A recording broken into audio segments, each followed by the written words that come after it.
Welcome back to the Black Investors Podcast. This is your boy Courtney. Z Ross here. What's going on? Hope everybody's doing well today.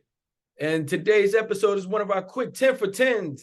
We haven't done it in a while, but we said, hey, this is something that people don't have a lot of time, but there are some great tips that you can get within 10 minutes of just listening or watching this podcast. So we're going to start off. I'm going to start with the first one.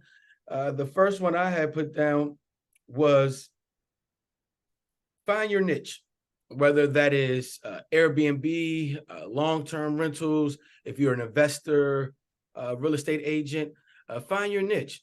And again, these tips are for the new changes of the NAR. Excuse me if you missed the last episode, we told about how NAR was changing their rules and how they lost the settlement and 6% commission may be leaving. And what would that look like for the new agent going in the future? So here are 10 tips for that agent. So again, find your niche. What type of agent do you want to be? Who are you going to be representing? First-time homeowners? Are you representing those who had bad credit? Are you representing investors? Find a niche and go from there. That's my advice. Ross, what about you? And to piggyback off what he's saying, another tip is that, a lot of people, especially agents, they miss the apartment locator situation. So if you're an apartment locator, you're making, consistent money over and over again. If you team up with an apartment building, a couple apartment buildings, and that's the way you make extra income, because some of your income's going away because you're not going to get that 3%. No, that's serious. And if we're going to a renter's nation, it might behoove you to get into that renter's market. And if you're anywhere in a big area, you see them putting up apartments all over the place. So just become more of an expert in your field. I think this is going to force conversations to be had that may have never been had before, which is being more transparent with the selling agent and the buyer's agent, letting them know, hey, there's a commission. It could be negotiable because I think it was just assumed that it's 6% regardless, but that number can be negotiated. And I do think that being an expert and just knowing the laws that are going to happen, like if you could just stay with all the changes and be an expert of the changes that are going to occur, people will feel comfortable, with you.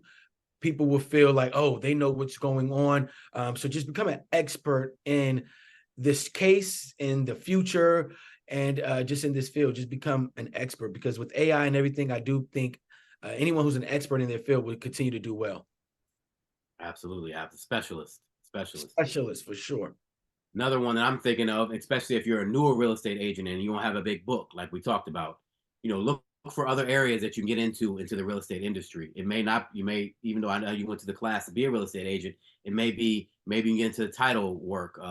Maybe you can get into, maybe be an assistant for someone else and get paid on a regular, and you can still sell houses, but just look for other ways. Like we talked about, maybe an inspector, a home inspector, a home appraiser. This is still in the real estate industry, and these are fields that are not as saturated as agents. So yeah, that's a good advice. That's especially for new agents, because in my opinion, I do believe the new agents are going to suffer the most out of this. This is going to wipe the ones who aren't as experienced to have those type of conversations. This is going to make it really difficult for them in an already difficult climate, so those who maybe have saw a couple of cycles may have experience and will be able to make a buyer or a seller feel more comfortable with all of this new changes. What I would recommend is collaborate. I do believe collaboration is, especially in our community, the Black Investors Podcast. Clearly, Aziz and I are Black. We need to collaborate more. Don't be afraid to collaborate. Okay, you might get less of the pie, however, you're still eating. You want some of the pie, or you don't want to eat at all. And I do think that we are getting into the ages where, AI is going to make some jobs scarce, but I do believe in real estate, you're going to need a person to walk you through, because there's so many layers, and most people don't buy homes, but once or twice out their life. So I would say collaborate. Don't be afraid to collaborate. And a lot of us we don't like to say when we're down or when we're losing or when it's a down moment, but that's when you collaborate. So find someone you trust, a brother, a sister, someone who you can rely on, and you guys can work together. That's my tip. Yeah, and so this will be again similar to what he's saying as far as collaborate, just a little more specific as far as another tip to team up with other realtors. You're going to have other realtors. You can go to a real estate office if you want to change offices, maybe go into a bigger office. Like, I won't mention any names because they ain't paying us for no sponsorship, but some of the national real estate brokerages and team up Yeah, with some other realtors in there. What I mean by team up, if you guys maybe you make less, but like so you have one person that does open house, one person that does showing, one person that does the pictures, all that type of stuff. You make less, but you're doing less work, correct. right? So and then also you guys can get more listings because it's several of y'all together. Yep. And I think that is our community. We're going to need to look at other communities that have been collaborating with each other, and we're going to have to take some pages from their book, because we definitely need to collaborate. And like Aziz and I, that was both of on our list because it's that important. And it's going to be more critical going into the future, going into 2030, 2040 is collaboration is going to be key because you're fighting AI, you're fighting interest rates in different social media gamuts. You're fighting so many different things. It's too much for just one individual in this new world that we're living in. So I definitely collaboration is a key. And then my last one would be take chances. I believe we are in a market where we're going to look back and say, man, that was the wild, wild west.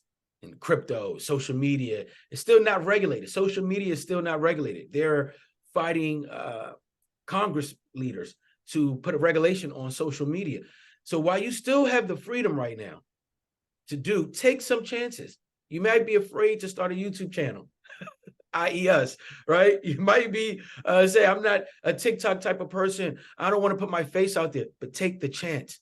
That is what you're going to need to do with this new changes coming upon us. You're going to have to get outside of your comfort zone and take some chances if you want to succeed in this as an agent with these new changes. Yeah, and in the past it was easier. I mean, even with the market change, even outside of the rule, right?